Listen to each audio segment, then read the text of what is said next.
Black CEO denied boarding first class, until he makes one call that shuts down the entire airline. The revolving doors whispered Marcus into the sterile embrace of JFK's Terminal 4. A wave of humanity crashed against him, bleary-eyed travelers, anxious families, and the perpetually hurried business class elite. He moved through them like a seasoned sailor navigating choppy waters, his tailored suit a subtle contrast to the nylon chaos surrounding him. No one gave him a second glance, which was precisely how he preferred it. He bypassed the snaking check-in lines, heading straight for the discreet entrance of the airline's exclusive lounge. A quick flash of a platinum card, heavier than it looked, and he was ushered inside, the cacophony of the terminal fading to a muted hum. He found a quiet corner overlooking the tarmac, the endless ballet of planes taking off and landing a strangely soothing rhythm. Marcus allowed himself a small smile. This vacation was long overdue. He remembered a time when the only airport he knew was a dusty landing strip carved out of the Ghanaian earth. A time when boarding a plane was a privilege reserved for the wealthy elite, a world away from his reality. He'd grown up watching them fly overhead, dreaming of a life beyond the cocoa fields. He'd fueled his ambition with those dreams, devouring every book he could find in the meager village library, walking miles to the nearest school, his hunger for knowledge insatiable. He'd left Ghana with nothing but a scholarship and a burning desire to make a difference. Years of relentless work, strategic risks, and unwavering ethical conduct had built Thorne Industries from a small tech startup into a global leader. He had stayed true to his promise, investing heavily in his community back home, building schools, hospitals, and infrastructure that had transformed lives. But success had come at a price. The constant pressure, the endless meetings, the weight of responsibility for thousands of employees, had taken its toll. He hadn't realized how weary he had become until his physician, during a routine checkup, had delivered a stern warning. "You need to disconnect, Marcus, before you burn out." So, here he was, waiting to board a flight to a remote island in the Pacific, a place where cell service was a myth, and the only sounds were the whisper of the wind and the crash of the waves.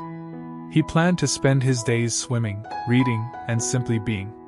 No emails, no phone calls, no board meetings. Just the sun, the sea, and the silence he desperately craved.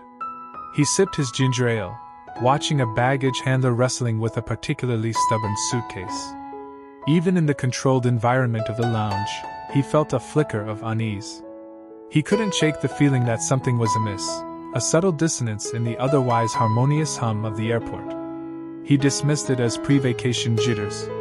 He needed this. He deserved this.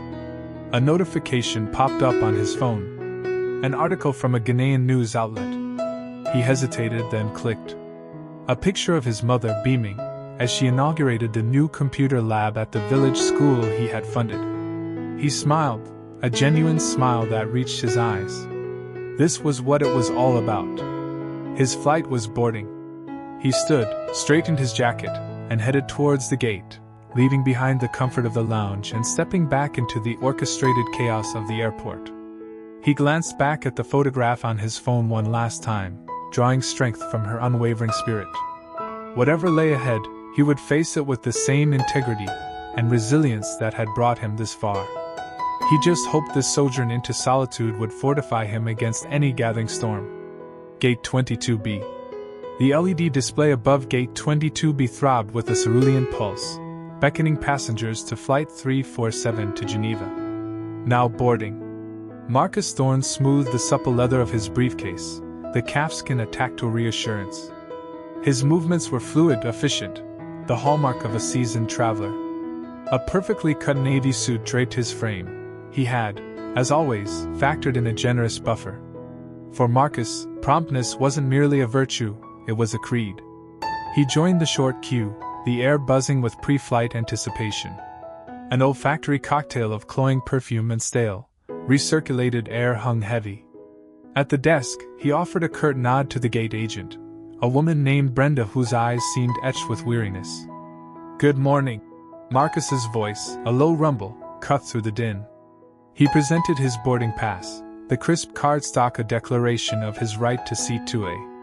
Brenda swiped the pass, her fingers tapping a skittish beat against the counter.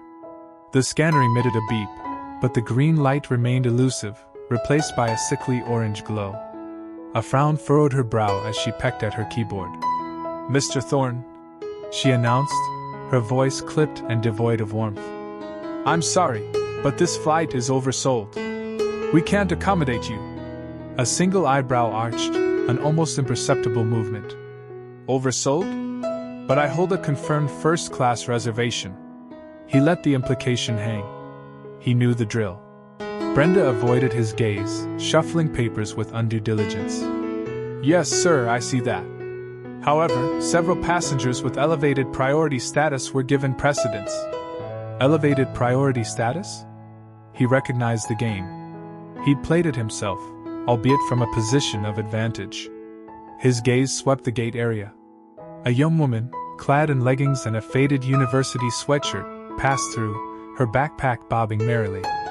Then a man, his attire suggesting a business trip gone awry, received the go-ahead. Neither radiated the aura of elite status. "Perhaps you could define elevated priority in this context?" Marcus inquired, his tone measured, almost conversational. He wouldn't lose his cool. He wouldn't grant them that satisfaction. He would force their hand. Brenda stammered, a blush creeping up her neck. "Well, sir, there are various considerations. Frequent flyer tiers, connecting itineraries." Her voice trailed off, a flimsy explanation unraveling. Marcus allowed a pregnant pause to settle between them.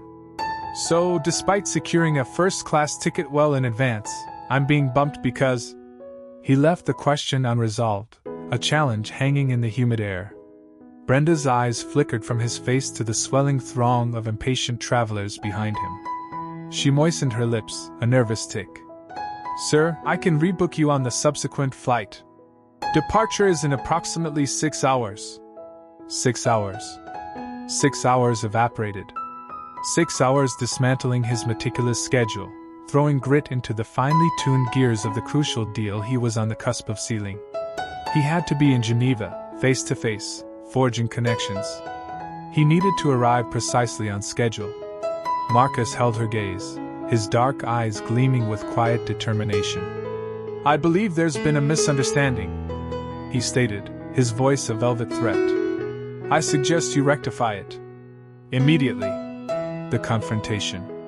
"Excuse me, I think there's been an error," Marcus stated, his composure a stark contrast to the rising tide of murmurs swirling around gate B23. Brenda, the gate agent, remained fixed on her monitor, her severe blonde bob a rigid frame for a face that hadn't cracked a smile all day. Her name tag proclaimed her identity, but her actions screamed indifference. "Next," she snapped, offering no acknowledgement of his presence. He presented his boarding pass, a pristine, first-class ticket, on the polished surface. "This is my assigned seat. I have a confirmed booking." Brenda's gaze finally lifted, a swift assessment that took in his impeccable grooming and bespoke footwear. A flicker of disdain played at the corner of her mouth. "Sir, the flight's oversold. You've been offloaded." "Offloaded? While I understand it happens, I reserved weeks ago. And I'm traveling first class." His voice remained level, though a prickle of annoyance began to surface. The drone of the airport's PA system seemed to amplify the already fraught atmosphere. Brenda tapped a lacquered nail against the keyboard. "Irrelevant. You checked in last." "That's incorrect. My check-in was completed online, precisely 24 hours prior." Marcus aimed for reason, but felt the collective judgment of the waiting passengers pressing in. The air, thick with recycled air and simmering frustration, carried a faint, cloying sweetness. "Well, the system disagrees," Brenda countered, her tone laced with a saccharine veneer that only sharpened its edge. "Perhaps greater diligence next time. We can rebook you on the next Newark flight. Departure in 6 hours. 6 hours. The investor presentation, potentially worth billions, would be a distant memory. That's simply not an option. I have a critical appointment that cannot be missed." A sharper tone entered Marcus's voice, betraying his mounting anxiety. Brenda simply shrugged, her focus returning to the screen, effectively erasing him. Not my department. Speak to customer service. A dismissive wave indicated a vague direction towards a service desk swallowed by the terminal's vastness. With respect, Marcus persisted, leaning slightly forward. There appears to be a discrepancy. Would you mind verifying my booking? Confirmation number, Alpha Sierra. Brenda cut him off with a scornful exhale. Listen, I haven't got time for this. We're boarding. Problem? Customer service. Otherwise, step aside. Impatience flickered in her eyes as they darted to the growing queue, her delivery dripping with barely concealed contempt. The invisible energy between them vibrated. He caught fragments of murmured opinions. Thinks he's someone special, always a drama. Marcus squared his shoulders, his jaw a rigid line. He refused to be drawn into her game. He would maintain his composure, remaining focused on resolving this injustice. I simply require an explanation as to why my confirmed first-class booking is being denied. He met her gaze, his own unflinching. This was more than a simple clerical error. The realization hung heavy, a bitter reminder of prejudice masquerading as procedure. Whispers and glances. Brenda, the gate agent, her lips permanently pinched into a disapproving line, reiterated. Sir, I understand you have a reservation. However, there are no first-class seats available. Marcus brandished his boarding pass. The gold print gleamed under the harsh overhead lights of gate C23. My ticket says otherwise. First class confirmed. A low buzz of unease trickled through the assembling passengers behind him. He felt their collective scrutiny, their silent judgments. A businessman, impeccably dressed in navy, shifted his briefcase, his eyes flicking between Marcus and Brenda with thinly veiled impatience. A young woman, adorned with vibrant pink hair and multiple piercings, stared openly, a blend of fascination and awkwardness coloring her features. Brenda's tone gained an edge. Sir, you're delaying the boarding process. As I've stated, the flight is over capacity. Asterisk over capacity. Asterisk, the words echoed, a hollow excuse that thinly masked the discrimination Marcus sensed coiling in his gut. He surveyed the scene. Predominantly white passengers, all seemingly bound for first class.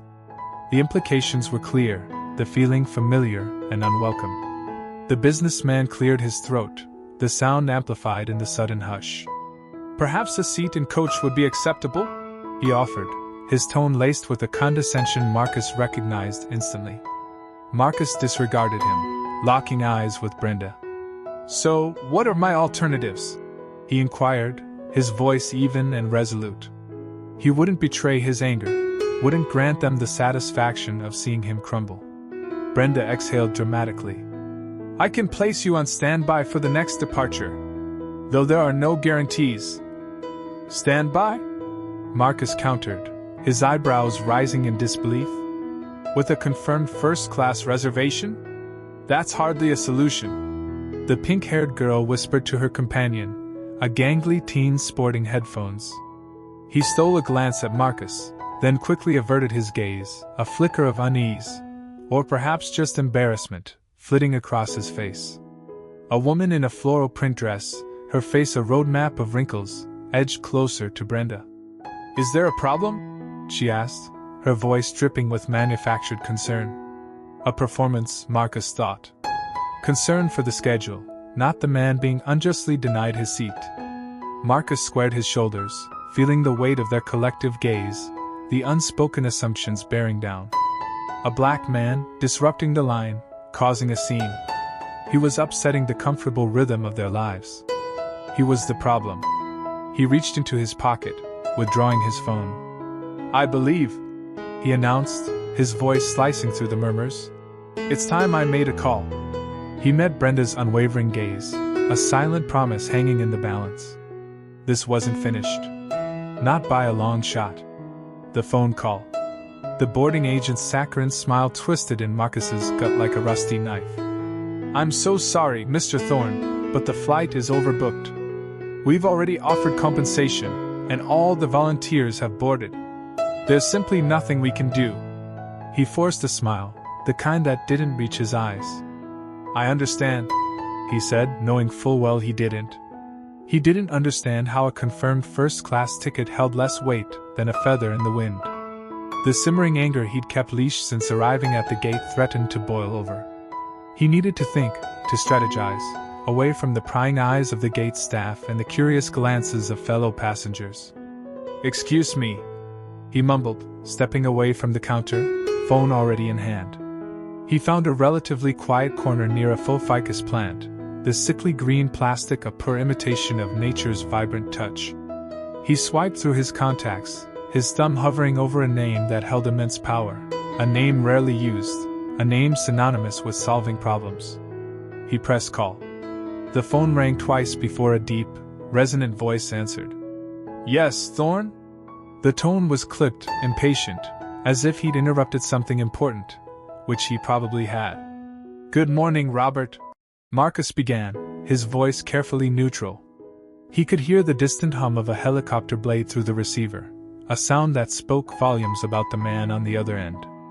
"I find myself in a rather unfortunate situation at Gate B23 at JFK." He paused, letting the information sink in. He didn't need to elaborate. Robert thrived on ambiguity, enjoyed filling in the blanks. "Unfortunate how, Thorne?" The helicopter hum faded slightly, replaced by the muffled sound of a closing door. "Denied boarding. First class. Confirmed reservation." He kept his tone even, devoid of the frustration that clawed at his throat. A beat of silence. Then, a low chuckle. "And you're telling me this because—" Marcus lowered his voice further, conscious of the few passers-by who were now discreetly eavesdropping. "Because I believe a gentle persuasion might be necessary. Let's just say the airline in question is Sapphire Skies, and I'm not entirely pleased with their current level of service."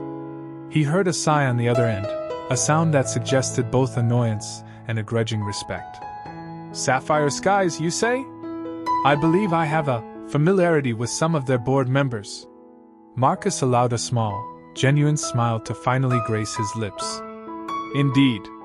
I simply thought you might be in a position to re-emphasize the importance of honoring commitments, especially to valued customers." He let the implication hang in the air, thick and heavy. The implied threat of withdrawing lucrative contracts, of unfavorable press coverage, of calling in debts owed. "Consider it handled, Thorne," Robert said, the impatience gone, replaced by a hint of amusement. "Just give me 5 minutes. And try to contain your disappointment until then." "My gratitude, Robert," Marcus said, feeling a wave of relief wash over him. The power of one call. It still amazed him. He ended the call, the faux ficus suddenly seeming a little less depressing. He straightened his tie, the knot now feeling looser, less constricting. The game, it seemed, was about to change.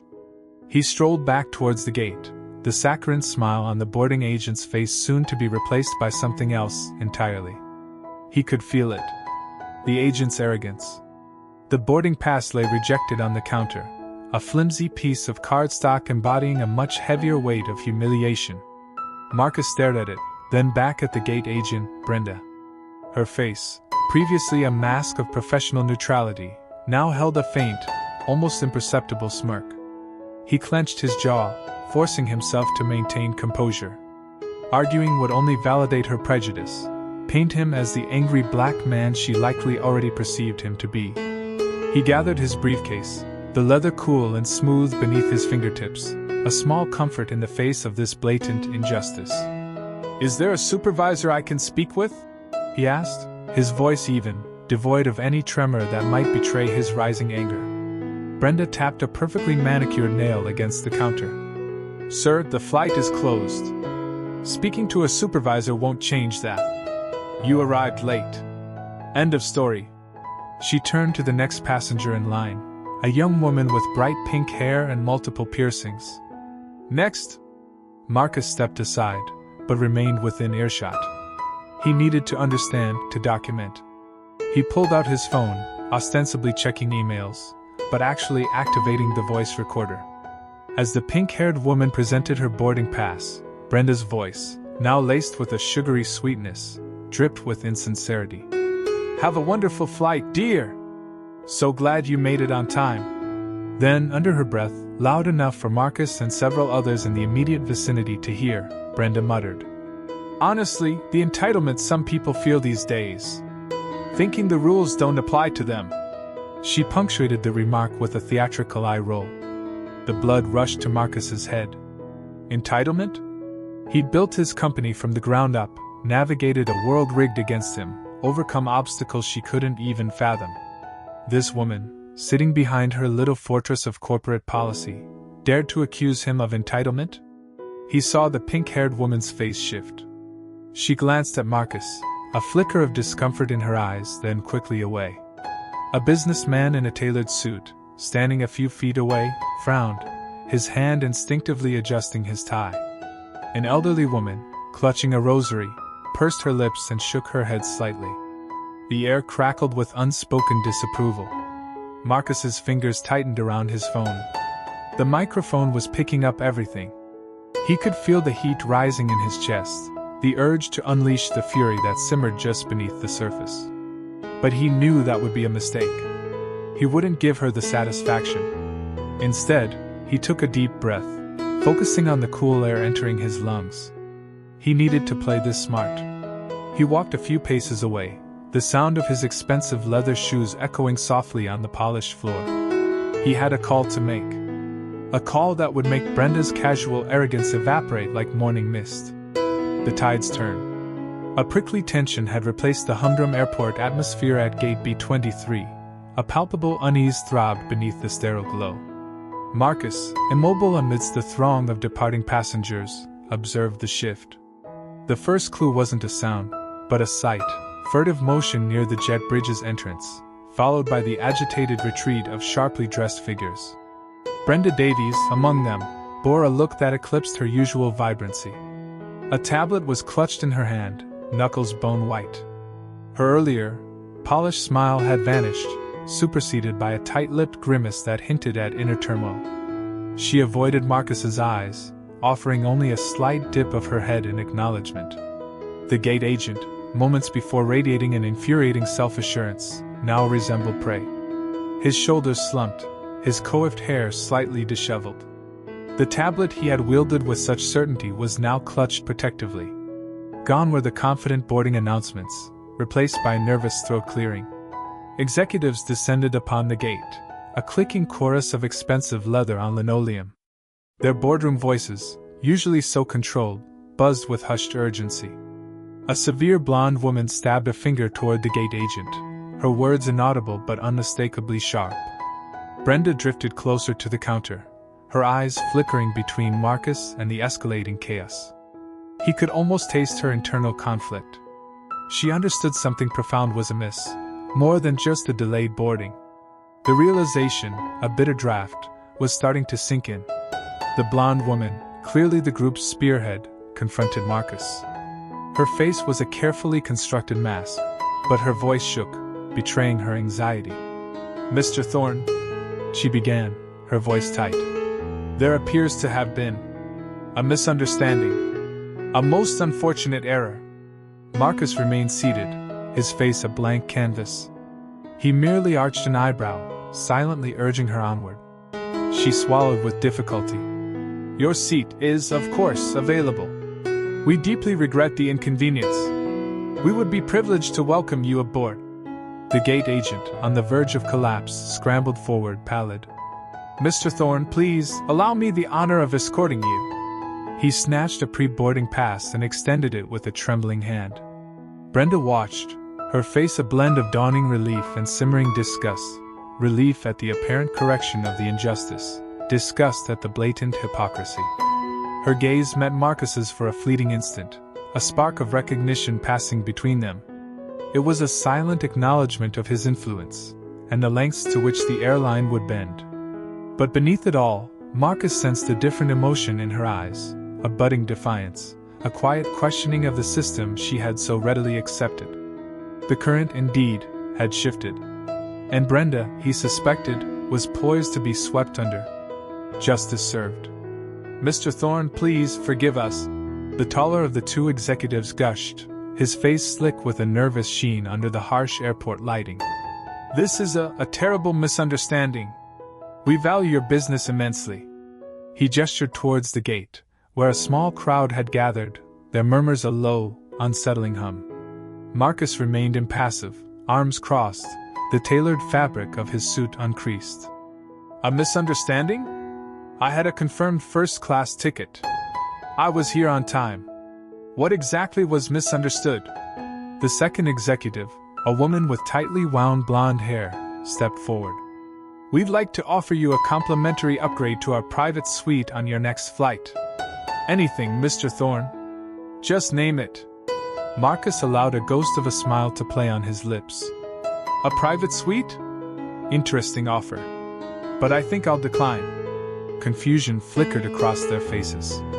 But why? It's the finest accommodation we offer. Because, Marcus said, his voice dropping a degree in temperature, I want the seat I originally paid for. Flight 347, seat 1A. Is that still available? He already knew the answer.